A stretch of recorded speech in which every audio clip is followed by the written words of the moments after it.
you could elaborate a little bit more on the intergenerational mental health concerns in our community. Yeah, that's a very important question. There has been done a lot of studies and vast literature as well that we would let us expect that there must be or should be international effects of traumatic experiences in our population. For what we have gone through, our parents, grandparents have gone through since the colonial era and after, with forced escape, social disempowerment and dispersation, we can expect a higher rate of PTSD, of course. However, we do realize as well that stigma is a significant problem in our society. We have culture-specific explanatory models around mental health altogether that are often at least not helpful, if not at times dysfunctional or detrimental. We have mental and emotional wounds that we as people may have never had an opportunity to talk about, to discuss.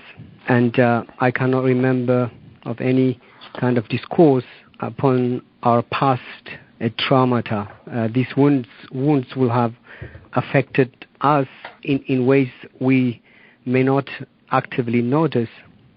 But according to the studies that are out there, despite us being in denial, in some ways they would be expected to have somewhat affected the offspring, the younger generations that had not had a direct exposure to those traumatic events. It seems to be recognized that you don't have to be directly exposed to a traumatic event to have or to develop PTSD. So the DSM-5 has changed or redefined PTSD. Previously, it was said that PTSD was a result of a direct trauma or a directly experienced traumatic event. Now it was changed to also witnessing traumatic event in other person or learning that had occurred to a close family member or close loved ones. PTSD causes intrusive symptoms, so those who have suffered from traumatic events, and these were quite rampant in Eritrea, they will be re-experiencing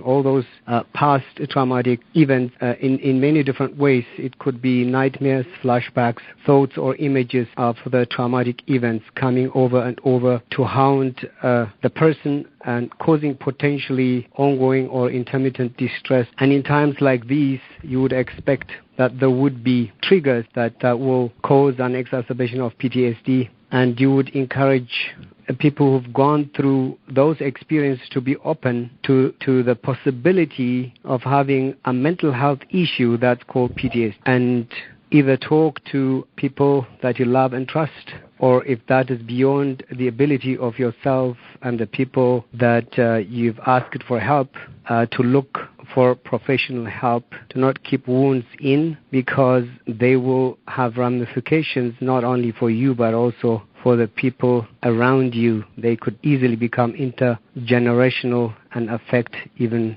the grandchildren and great-grandchildren. Thank you, Dr. Tzeggai. Thank you all so much. We have questions that have been emailed into us. So at this point, we'll be opening up the phone lines for the public to join in for Q&A. First, we're going to start with some questions that were emailed to us by participants. For those of you that do have questions and are on the line, please press *6.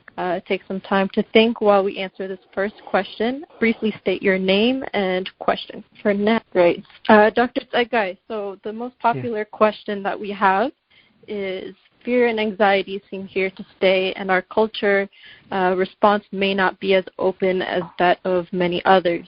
Are there any tips on how to cope, and how do we talk to our young members of our society? Thank you for the question. Yes, that's a major issue in our society. If somebody talks about feelings, it's being interpreted as a weakness. We don't have culturally a concept of, in fact, talking through issues that we face in our day-to-day life.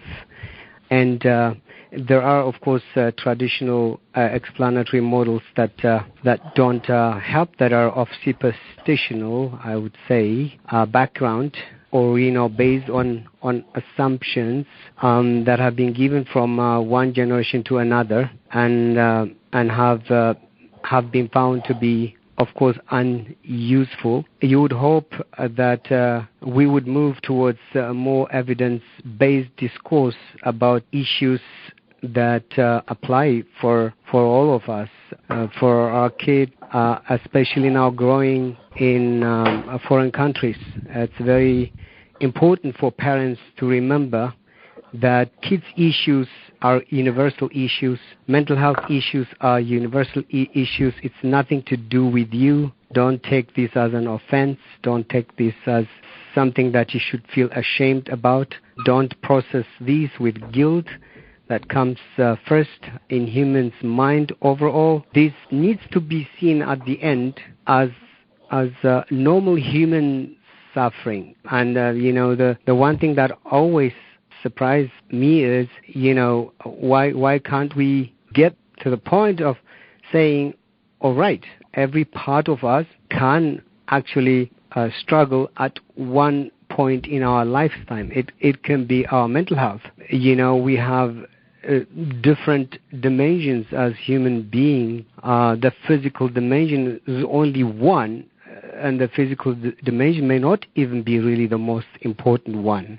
So we need to think about it. We are more than just a body. Human beings are more complex. We have mental health needs, and spiritual needs, and all other needs that are so abstract. So we need to keep our ears open and listen to the people that have got to say something about themselves. One thing that I would like to mention here is, in our culture, we tend to give advice after advice. And I think this is really what we need to look at. One of the major core issues in therapy is, if I give a recommendation or an advice without being asked, where do I get to? In fact, it's really meaningless. So we parents need to learn that we can't come up with all the great recommendations and not listen to the kid. That's where issues occur, especially when we live outside of our country, where the village raises a kid and all the neighbors take part in how I get raised, or uncles and aunties, whereas here we are pretty much left to our own, and we try to apply the same raising techniques as we've known back home. And this is really where we need to open up our mind and think that this is not really working. Let's just keep an open mind and get the kid to talk about their issues openly and welcome them without judging or giving quick comments on their feelings. Thank you, Dr. Tzeggai, for answering that and highlighting how critical it is to take this all in with an open mind as we try to understand where each other are coming from, these different generational backgrounds.